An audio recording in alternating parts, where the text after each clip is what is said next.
This video will cover how to use the multi-signatory function on your proposals.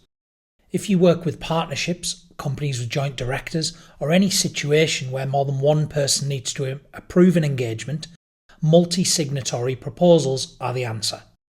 In this video, we'll walk through how it works, how to set it up, and what your clients will see along the way.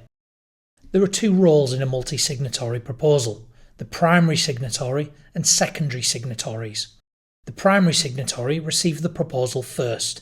They go through the full approval flow, reviewing any services and fees, selecting any options or extras, and signing.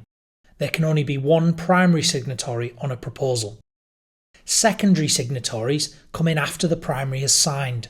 They see a read-only view of what the primary selected and signed to confirm. You can add up to 10 secondary signatories to a single proposal. To set this up, open up your proposal and go to the proposal wizard. Once a company is selected, you would add your primary contact as you normally would. Underneath the contact details, you'll see a section for signatories. Click Add Secondary Signatory. Enter their name and email address, and you have the option to add a phone number also. Once entered, choose Add. From here, you can now see we have a primary signatory and a secondary signatory. To add more, simply use the Add Secondary Signatory button again to add a third, fourth, and so on. If you need to change any details about your secondary signatory, you can use the Edit pencil, the Delete button, or you can choose to make this person the primary contact and swap around who's shown as the primary signatory.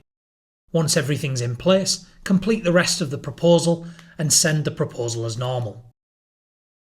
Now let's look at what happens on the client side.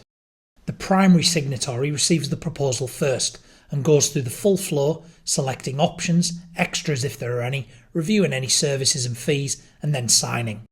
At the same time, any secondary signatories will receive a heads-up email so that they know the proposal is coming. They can view it at this point, but can't take any action until the primary has signed. Once the primary is signed, the proposal status moves from pending to awaiting signatures. All secondary signatories then receive a ready-to-sign email. They will see a read-only view of what the primary selected and sign to confirm. Options and service selections are locked at this point. Secondaries can review but not change anything. Both your practice and your clients see a live signature count throughout this process, so no one needs to chase for an update. Once the final signature is collected, the proposal moves to 1.